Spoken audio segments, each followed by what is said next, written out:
Good morning. Good morning. মাথা গৰম হয়। মাথা গৰম কেলে মাথা গৰম হ'ল? মাথা গৰম হ'ল। কিয় মাথা গৰম? মাথা গৰম কৰি দিলা। নমস্কাৰ সকলোলৈ ভোগালী বিহুৰ ওলগ জনাই পুনৰবাৰ স্বাগতম জনাইছোঁ ৰশ্মি ভাল্লাসকলৈ। যিহেতু আজি উৰুকা গতিকে সকলোৱে এনেধৰণে মেজি সজাত ব্যস্ত হৈ পৰিছে। 4জনমান লগ লাগি ভেলাঘৰৰ সৈতে এনেধৰণে মেজি সাজি আছে আৰু মেজিৰ ওপৰত উঠি এই আমাৰ গৰীবে সুন্দৰকৈ মেজি সাজি আছে আৰু সিহঁতৰ বাবে চাহৰ ব্যৱস্থা কৰি ময়ো এনেধৰণে পাকঘৰত ব্যস্ত হৈ পৰিছোঁ আৰু এই ব্যস্ততাৰ মাজে মাজে ছাতৰ ওপৰলৈ গৈ চাই আছোঁ সিহঁতেনো কামবোৰ কিমান আগবঢ়াইছে। চাহ তাহ দি আজৰি হৈ পুনৰ ভাত ৰন্ধাত লাগি গ'ল আৰু তাৰ মাজতে ভাস্কৰৰ বাবে এনেধৰণে পায়স বনালোঁ। আজি আমি সকলোৱে উপবাসে আছোঁ। এতিয়া দুপৰীয়া প্ৰায় 1 বাজি গ'ল আৰু আমাৰ লগতে ভাস্কৰো আজি একো খোৱাই নাই, গতিকে ইতিমধ্যে ভাত হৈ গ'ল, কিন্তু বাঢ়িবৰ সময়তে ভাস্কৰে আমনি কৰাৰ বাবে সিহঁতে নিজেই বাঢ়ি এনেদৰেই খাবলৈ বহি ভাত খোৱাটোলে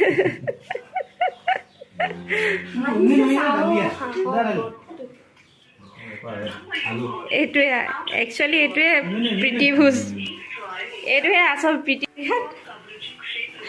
3জন মানুহে খাইছে। সন্ধ্যা লাগিলেহি আৰু আকাশত এয়া কাছিজনে এনেধৰণে ভুমুকি মাৰিছেহি।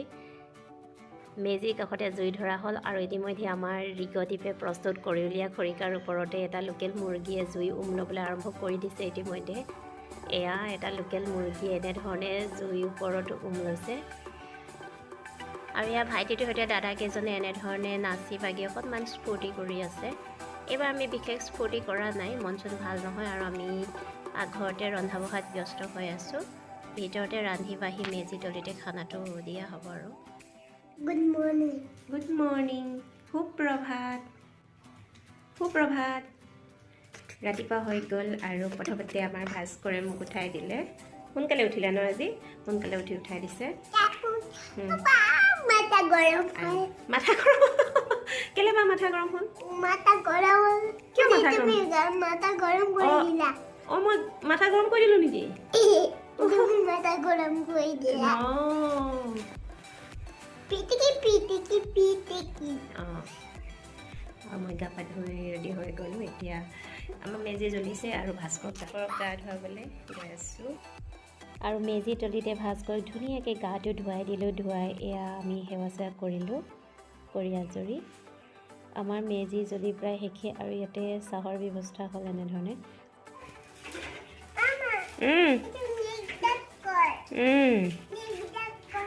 কাৰেণ্ট নাই যে, এতিয়া নাবাজে, অথনিকে বাজিব দেই কাৰেণ্ট আহিলে। এয়া ৰেডি হৈছোঁ ইয়াৰ ওচৰত যাবলৈ আৰু এতিয়া মই ওলাইছোঁ মেইন কামটো কৰিবলৈ। মাকে সেৱাটো কৰি আহোঁ, তাৰ পাছতেহে পাকঘৰত সোমাম।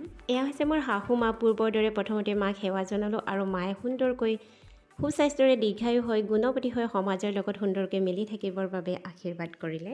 উৎসৱ পাৰ্বণ বিহুৰ উপৰিও যেতিয়া আমি শুভ কামত ওলাওঁ তেতিয়াই মাক এনেধৰণে প্ৰথমতে সেৱা জনাই লওঁ। বিশেষকৈ মোৰ মাৰ ঘৰ বহুত দূৰত হয়। যেতিয়া মই মাৰ ঘৰলৈ যাবলৈ ওলাওঁ তেতিয়া মোৰ শাহুমাই 1 বা 2 দিনৰ আগতে এটা ধুনীয়াকৈ চাকি জ্বলাই দিয়ে।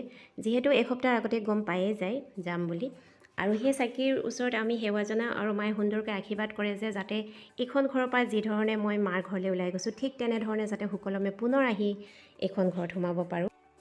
এয়া হৈছে মোৰ শাহুমাৰ সংস্কাৰ। গতিকে এই সংস্কাৰ চাঁত থকাৰ বাবেই হয়তো বিয়াৰ দিন ধৰি আজিৰ তাৰিখলৈকে ময়ো এই সংস্কাৰ মানি থাকিব পাৰিছোঁ। মই জানো এই নিয়ম প্ৰায় সকলোৱে মানি চলে, ইয়াত নতুনকৈ ক'ব লগা কোনো কথা নাথাকে। তথাপি এটা কথা কওঁ, মই নিজেও মাতৃ। আমাৰ পিতৃ মাতৃয়ে আমাক গঢ় দিবলৈ গৈ নিজৰ অস্তিত্বক একাষৰীয়াকৈ থৈ দিয়ে।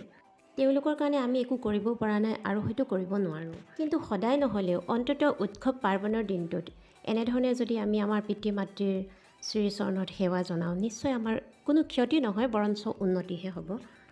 মই কথাখিনি এইকাৰণেই ক'লোঁ কাৰণ মই দেখিছোঁ, নিজ চকুৰে দেখিছোঁ এনে বহু পিতৃ মাতৃ যি বছৰৰ বিশেষ দিনটোতো সন্তানৰ পৰা উপেক্ষিত হৈ ৰৈছে। গতিকে আমি সদায় দিব নোৱাৰিলেও এনে বিশেষ দিনবোৰত পিতৃ মাতৃয়ে গুৰুত্ব পাওক আৰু কোনো সন্তানৰ ওচৰত কোনো পিতৃ মাতৃ অৱহেলিত নহওক। এই মেছেজটি লৈ আজিৰ ভিডিঅ'টি শেষ কৰিছোঁ আৰু এয়া আমাৰ মনো এতিয়া ধুনীয়াকৈ সাজি কাচি ৰিলছ বনাব। যদিহে আপোনালোকৰ ভিডিঅ'টি ভাল লাগিছে তেন্তে লাইক কৰিব। যদি ফেচবুকত চাই আছে তেন্তে কমেণ্ট বক্স খোলা আছে, কমেণ্ট কৰিব পাৰে।